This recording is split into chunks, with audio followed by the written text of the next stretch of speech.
നമസ്കാരം.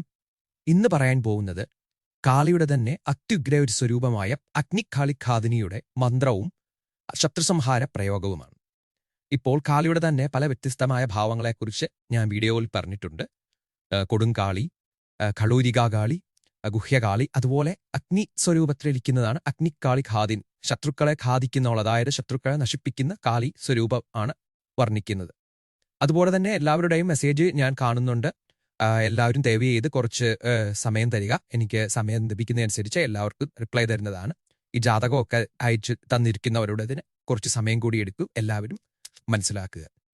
അപ്പോൾ ഇന്നത്തെ മന്ത്രം അഗ്നികാളിഖാദിനിയാണ്. അതായത് ഈ കാളിഹോമമൊക്കെ ചെയ്യുന്നവർ കാളിഹോമത്തിന് ശേഷമാണെങ്കിലും ഈ ശത്രുസംഹാര അല്ല ശത്രുവിന്റെ ദോഷം മാറ്റുമ്പോൾ ചെയ്യുന്ന ഒരു കർമ്മം കൂടിയാണ് ഈ അഗ്നികാളിഖാദിനി എന്നുള്ളത്.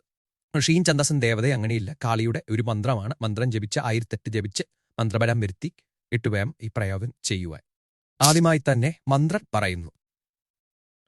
ഓം കാളികരാളി ഉഗ്ര ആകാശരൂപിണി സർവശത്രുൻ ഭസ്മീകൃത ലോചനാഗ്നിധാരിണി സർവബലം മേ മഹേശ്വരപ്രിയായ സകലരിപുഖാദയ ഹും ഭട്ട് സ്വാഹ. ഇങ്ങനെയാണ് മന്ത്രം. ഇനി പ്രയോഗം പറയുന്നു.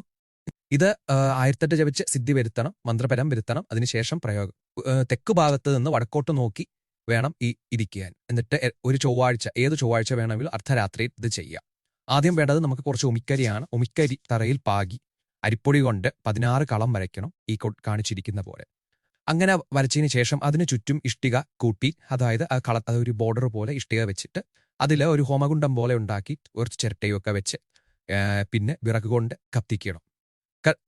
അഗ്നി ഉണ്ടാക്കി കഴിഞ്ഞാൽ 16 തവണ തേൻ ഹോമിക്കുക. പിന്നെ മദ്യമായിട്ടൊക്കെ പൂജിക്കുന്നവർക്ക് മദ്യം വേണമെങ്കിൽ അഗ്നകത്ത് തർപ്പിക്കാവുന്നതാണ്.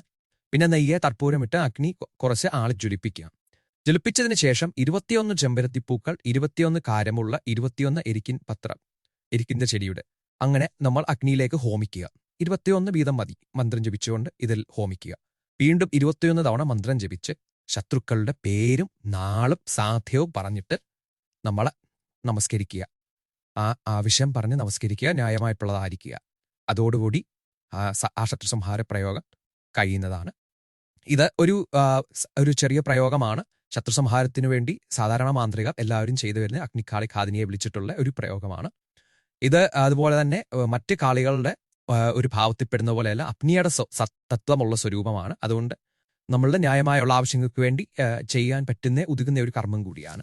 അടുത്ത വീഡിയോയിൽ കാളിയുടെ മറ്റ് ഭാവങ്ങളിലുള്ള കളൂരിക അല്ലെങ്കിൽ കൊടുങ്കാളി തുടങ്ങിയ മൂർത്തികളുടെ വീഡിയോ ചെയ്യുന്നതാണ്. നമസ്കാരം.